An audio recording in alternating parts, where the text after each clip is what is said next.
ಯಾವುದೋ ಬೇಸರದಲ್ಲಿ ಅಮ್ಮ ನಾಲ್ಕು ಮಾತಾಡಿದ್ರು, ಬುದ್ಧಿ ಹೇಳಿದ್ರು ಅಂತ ತಿಳ್ಕೊಳ್ಳಿ. ಯಾವುದನ್ನು ತಲೆಗೆ ಹಚ್ಕೋಬೇಡಿ, ಮನ್ಸಿಗೆ ಹಾಕೋಬೇಡಿ. ನಿಮ್ಮ ಮನ್ಸಿಗೆ ನೋವು ಮಾಡಬೇಕು ಅಂತ ಅಮ್ಮ ಈ ಥರ ಮಾತಾಡಿಲ್ಲ. ನೋವು ಮಾಡಬೇಕು ಅಂತ ಮಾತಾಡಿದ್ರು ಇಲ್ವೋ, ಆದರೆ ನೋವಾಗಿರೋದೊಂದು ಸತ್ಯ. ಅವ್ರಿಗೂ ಬೇಜಾರಾಗೋದು ಸಹಜ ಅಲ್ವಾ?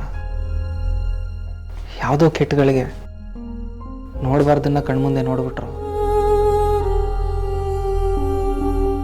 ಅತ್ತಿಗೆ ಅಣ್ಣನ ಮೇಲೆ ಕೈ ಮಾಡಿದ್ದು ನನಗೂ ಶಾಕ್ ಆಯಿತು. ಆದರೆ ಅತ್ತಿಗೆ ಏನು ಅಂತ ನನಗೆ ಗೊತ್ತು.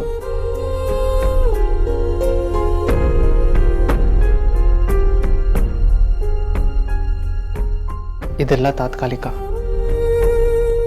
ನಾವು ತಾಳ್ಮೆ ಕಳ್ಕೊಂಡ್ರೆ ಸಮಸ್ಯೆ ಇನ್ನೂ ದೊಡ್ಡದಾಗುತ್ತೆ. ನಾನು ಅಮ್ಮನ ಹತ್ರ ಮಾತಾಡ್ತೀನಿ. ನೀವೊಬ್ಬರೇ ನನ್ನ ಎಷ್ಟು ಚೆನ್ನಾಗಿ ಅರ್ಥ ಮಾಡ್ಕೊಂಡಿರೋದು. ಇಂಥ ಸಮಯದಲ್ಲಿ ನನ್ನ ಜೊತೆ ಇರೋದಕ್ಕೆ, ನನ್ನ ಕಷ್ಟಗಳನ್ನ ಅರ್ಥ ಮಾಡ್ಕೊಳ್ತಿರೋದಕ್ಕೆ ತುಂಬ ಥ್ಯಾಂಕ್ಸ್. ಪಾಪ ಅಕ್ಕ ಹಾಗೆ, ಇನ್ನು ಅಪ್ಪ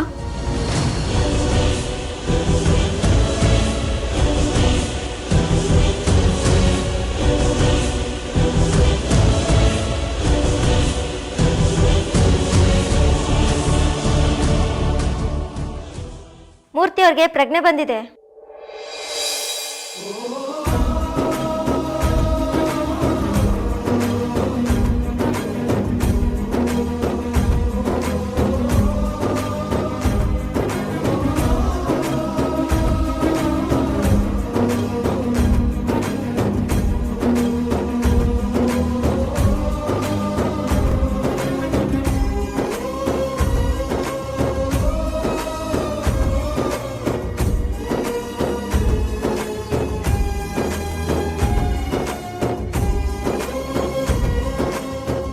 ಹೋಗೋಣ. ಅಕ್ಕಂಗೂ ಅಮ್ಮಂಗೂ ಹೇಳಿ ಕರ್ಕೊಂಡ್ ಬರ್ತೀನಿ.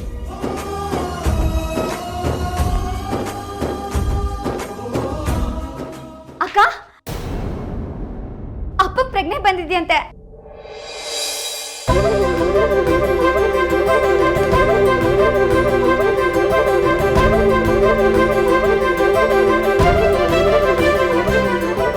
ಬಾರಿ ಹೋಗೋಣ, ಬೇಗ ಬಾ.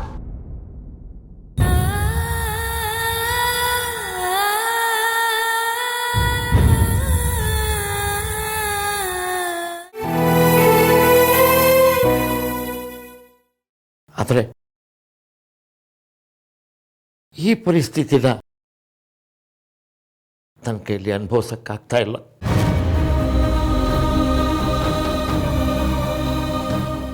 ನೀವು ಮುಖ ತೋರಿಸೋ ಯೋಗ್ಯತೆಯೂ ನನಗಿಲ್ಲ.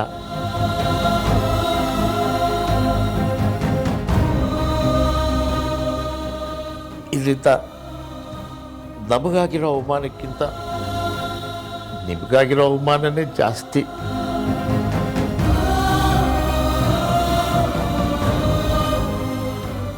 ನನಗೆ ನೀವು ಬೀಗರು ಅಂತ ಹೇಳ್ಕೊಳ್ಳೋಕ್ಕೂ ನಾಚಿಕೆ ಆಗ್ತಾ ಇದೆ ಅಮ್ಮ.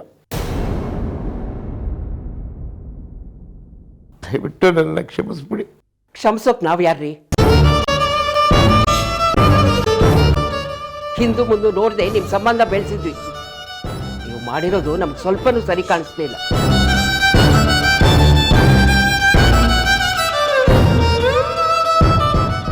ಈಗ ಊರಲ್ಲಿ ನಿಮಗನ್ನಲ್ಲ ನಮಗಂತಾರೆ. ದೊಡ್ಡ ಮನೆಯವ್ರ ಸಂಬಂಧ ಮೇಂಟೈನ್ ಮಾಡೋಕ್ಕಾಗದೆ ಮೂರ್ತಿ ಈ ರೀತಿ ಮಾಡ್ಕೊಂಡ ಅಂತ.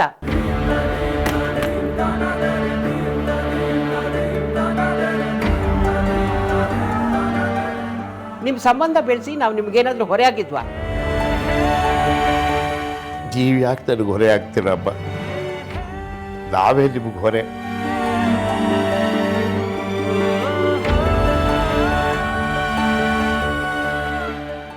ಇದೇ ಮಾತುಗಳು ಬೇಡ ಅಂತ ಹೇಳೋದು. ನಾವು ಎಲ್ಲರನ್ನೂ ಸಮಾನವಾಗಿ ಪ್ರೀತಿಸಬೇಕು ಅಂತ ಅನ್ಕೋತೀವಿ, ಆದರೆ ನಿಮ್ಮ ಆಲೋಚನೆಗಳೇ ಬೇರೆ ಇರುತ್ತೆ. ಇನ್ನು ಏನೇನು ಮುಚ್ಚಿಟ್ಟು ಮದುವೆ ಮಾಡಿದ್ದೀರಿ?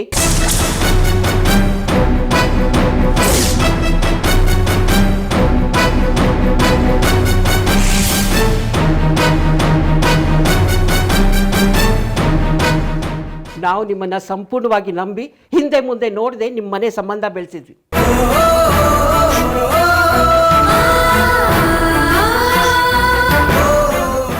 ಆದರೆ ನಿಮ್ಮ ಉದ್ದೇಶ ಏನಾಗಿತ್ತು ಅಂತ ನಂಗೆ ಅರ್ಥನೇ ಆಗಲಿಲ್ಲ.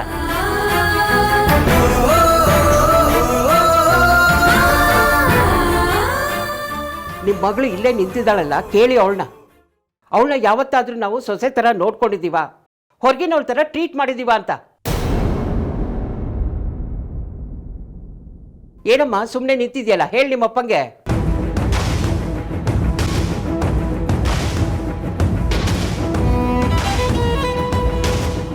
ಕಣ್ಣಲ್ಲಿ ಕಣ್ಣಿಟ್ಟು ನೋಡ್ಕೊಳ್ಳೋರ್ ಮನೆಯಲ್ಲಿ ಈ ರೀತಿ ಸಮಸ್ಯೆ ಬರುತ್ತೆ ಅಂತ ನಾನು ಅನ್ಕೊಂಡಿರ್ಲಿಲ್ಲ. ಊರವ್ರ ಸಮಸ್ಯೆ ಎಲ್ಲ ಬಗೆಹರ್ತವ್ರು ನಾವು, ನಮ್ಮನೆ ಸಮಸ್ಯೆ ನಮಗೆ ಕಾಣಿಸ್ತಾ ಇಲ್ಲ ನೋಡಿ.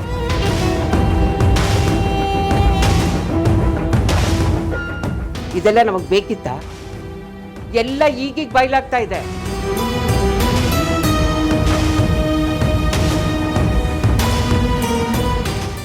ಕೈಯಲ್ಲಿ ಆಗದೆ ಇರೋರು ನೇಣು ಹಾಕೋತಾರೆ. ಈಗ ನಿಮ್ಮನ್ನು ನಾವು ಹಾಗೆ ಅನ್ಕೋಬೇಕಾ?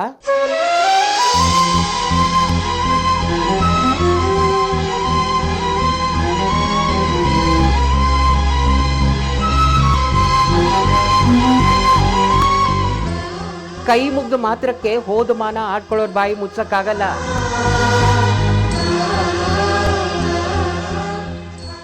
ನೀವು ಹುಷಾರಾಗಿ ಆಮೇಲೆ ಮಾತಾಡ್ತೀನಿ.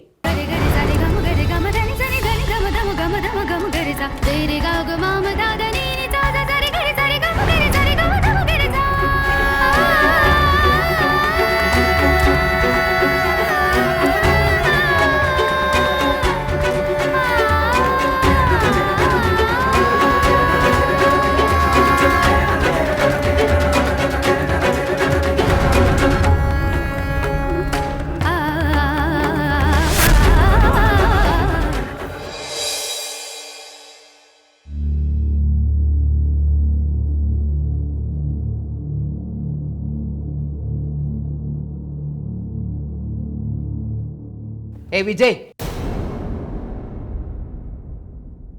ಬಾರ ಎದ್ದು. ಅವರಪ್ಪನ ಅವ್ರು ನೋಡ್ಕೋತಾರೆ.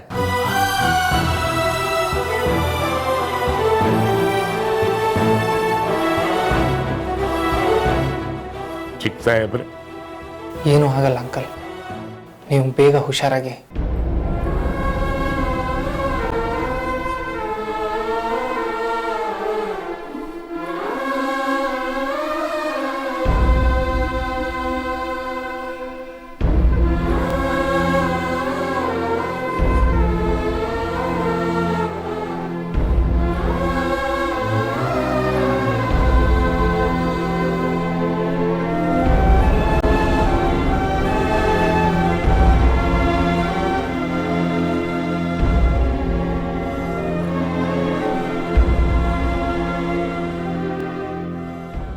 ನಾನು ನಿಮ್ಮ ತಾಯಿ ಥರ ಅಂತ ಹೇಳ್ತಾ ಇದ್ದೆ. ನಿಮ್ಮ ತಾಯಿ ಮಾತಿಗೆ ಬೆಲೆ ಕೊಡೋದು ಇಷ್ಟೇನಾ? ನಿನಗೇನೂ ಆಗಲ್ಲ, ನಾವು ನೋಡ್ಕೋತೀವಿ, ಬಾ. ನನ್ನ ಮಾತು ಕೇಳಿಸ್ಕೊಳ್ಳೋಕ್ಕೆ ತಯಾರಿಲ್ಲ ಅವಳು. ಮೊದಲನೇ ಸಲ ಈ ರೀತಿ ಆಡ್ತಿರೋದು ನನ್ನ ಮುಂದವ್ರು. ನೀವು ಮಾತಾಡ್ಸಿದ್ದು ಯಾರ ಹತ್ರ ಅಂತ ಗೊತ್ತಾ? ಮೇಘನ ಅಲ್ಲ, ಮಧುವಂತಿ. ವಿಜಯ ಸತ್ಯಂ ಅಖಿಲ ಸತ್ಯಂ ನಿಖಿಲ ಸತ್ಯಂ ಅಚಲ ನಿತ್ಯಂ ಸಬಲ